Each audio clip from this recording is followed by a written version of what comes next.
Welcome back.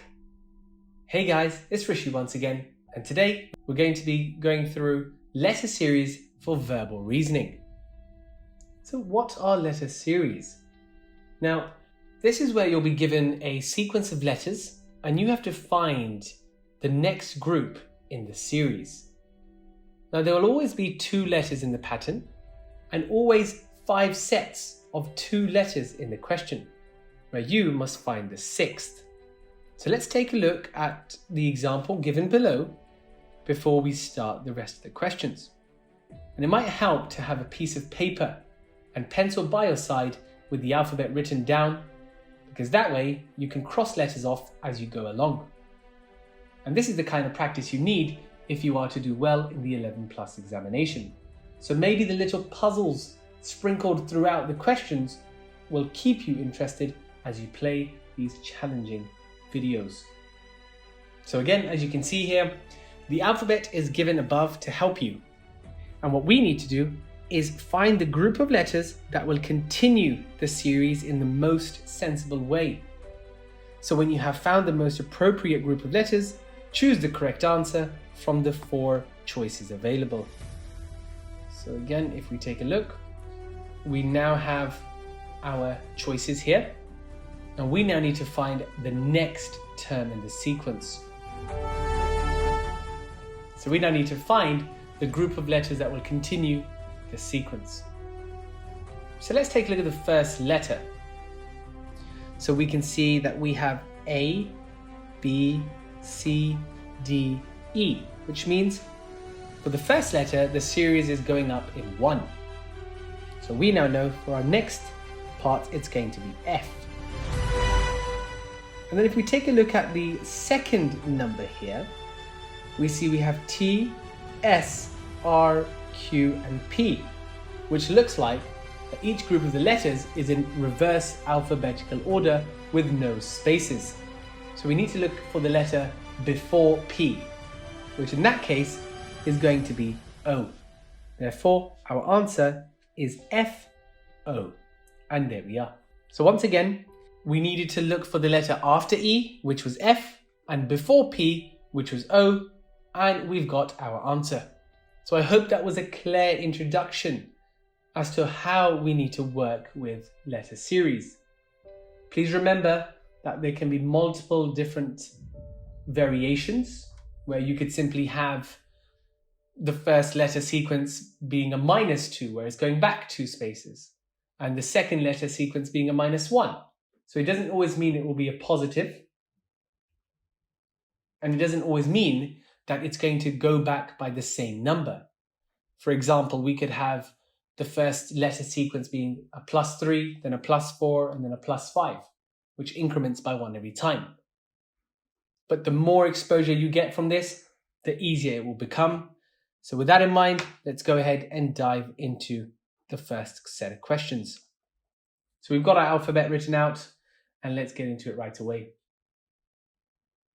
So we've been given C-A, E-E, G-H, I-L, and K-O. So let's see exactly what we can do with this. So let's work with our first letter, which is C, E, G, I, and K. So get your alphabet ready, and let's work with this. So what's the pattern between C and E and G? Well, we can see jump 1, jump 2, so that's +2. Jump 1, jump 2, that's +2. And you can almost see our pattern is adding by 2 every time. So it skips a letter each time. So instantly when we get to K, we can go ahead and jump twice, where we now know our answer is M. So now let's go for the second digit. We have A, then E, then H. So to A, we go 1, 2, 3, 4, so +4. And then from E to H is 1, 2, 3, +3. So as I mentioned, this is another type of variation, where it's not going up in a linear fashion, where it's almost the same difference every time. Over here, we're starting with a +4 and then a +3. Now, if we go from H to L, so +4, +3, +4. Which means now if we go from L to O, it'll be +1, +2, +3. So we now know that this is our pattern. So the next one will be a +4. So from 0 to +4, we're looking for S. So 1, 2, 3, 4, and S is our answer. And there we are. So once again, the first letter in each group of letters is in alphabetical order, but skips one letter each time. Hence, we got the M. But the second letter in each group of letters is also in alphabetical order, and first skips 4 letters, then 3, then 4, and so on.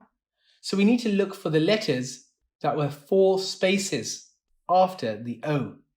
So I hope that was clear. Let's now erase our annotations and let's go with question number 2. So with question number 2, let's take a look at the pattern here.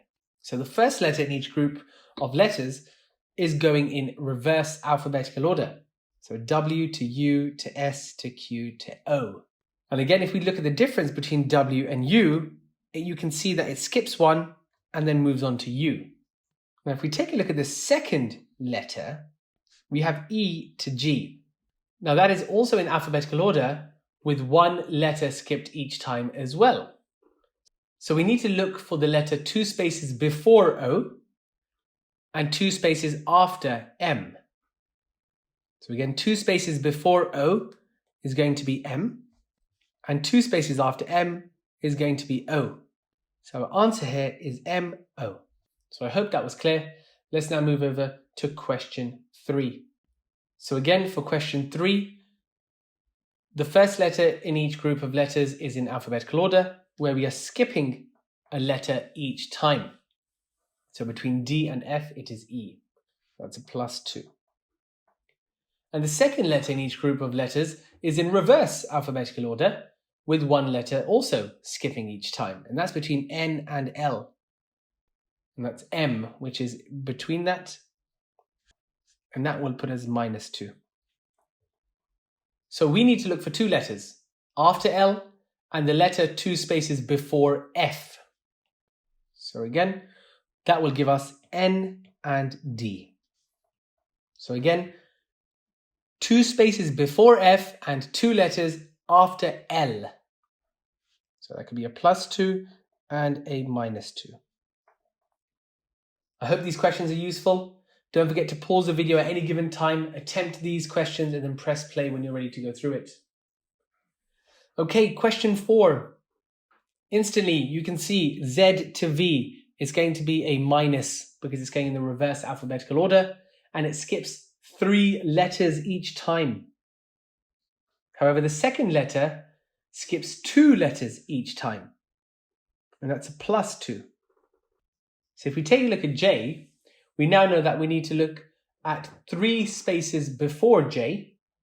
So if we take a look and we jump 3 spaces before J, we've got 1, 2, 3, which means our answer is F. And if we look at M, we now need to jump 2 spaces in front of M. So we have 1 and 2, and our answer there is P.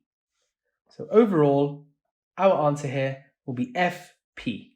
So don't get confused whether you're adding that specific number or not. I'm working with the spaces between it. So let's take this as an example. Let's say we have our A, B, C, and D. In order to get from A to D, there's 2 spaces in the middle.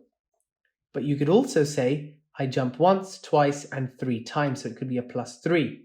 So whichever way you look at it, you can either describe it as there's 2 spaces between it, or you can simply jump as many times as it takes to get from one letter to the other.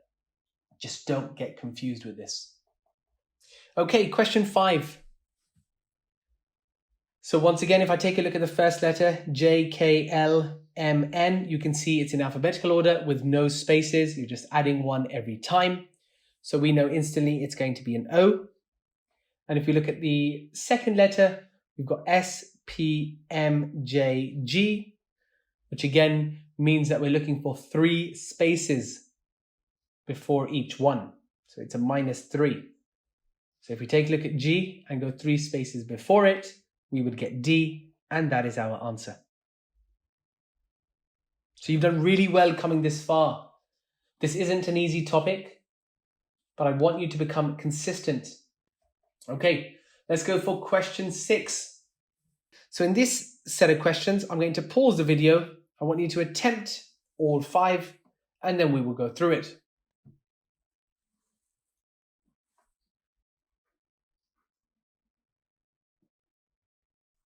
Alrighty, let's get started. So for question 6. So again, we know that the first letter is in alphabetical order and it skips a letter each time. So again, you can say either it skips 1 or we can have a +2, because from E to F and F to G, that's your 2 spaces. And then the second letter in each group is in a reverse alphabetical order and it skips a letter each time. So it's reversed by 1. So we need to look for the letter 2 spaces after M and the letter 2 spaces before E. And again, if we do that, if we have 2 spaces after the M, that gives us an O. And if we have 2 spaces before E, that will give us a C. And that there is our answer. Alrighty, question 7. Make sure you have your alphabet with you so you can work through this continuously. So we've got X to U, U to R to O, and O to L. So the first letter in each group of letters is in the reverse alphabetical order and it skips by 3 spaces, or you can say 2 letters. And the second letter in each group of letters is in alphabetical order and skips by 1 letter, or you can say jumps by 2. So I've written 1 letter and +2. So we need to look for the letter 3 spaces before L and the letter 2 spaces after P, which we then know is going to be I and R. Okay, question 8. So again, the first letter in each group is simply your reverse alphabetical order and it's got no spaces, which means before K is going to be J. And if we go for our second letter, we can see it's in alphabetical order and it has no spaces as well. So that means after P is going to be Q, and that is our answer. So before K and after P, which means it's going to be a -1 for the first letter and a +1 for the second letter. Marvelous work. Okay, question number 9. So again, the first letter is in alphabetical order and it skips 2 letters each time. So again, to get from B to E, we have to surpass C and D. So that's 2 letters. So again, if we are at N, we will have to skip 2 letters, which is O and P, to get us to Q. And then for the second letter, this is in reverse alphabetical order with no spaces. So again, we're looking for the letter just before E, which is D, and there is our answer, which is Q and D. And then our final question. So again, we've got B to F here. So the first letter is in alphabetical order and it skips 3 letters, which is C, D, and E. Or we can say +4 to get to F. So instantly, when we have R, we need to +4, and that gives us V. And then the second letter in each group is in your reverse alphabetical order, and it skips 1 letter each time. So we now need to look for a letter which is 2 spaces before the R, which gives you a P. And that there brings us to the end of our video. I hope you found this video very useful. It is a challenging topic and you've done amazingly well. Don't forget that there will always be 2 letters in the pattern and you must find the 6th. And this is the kind of practice that you need if you want to do well in the 11+ exam. So keep up the great work. And with that in mind, I hope you have a great day and I'll see you in the next video.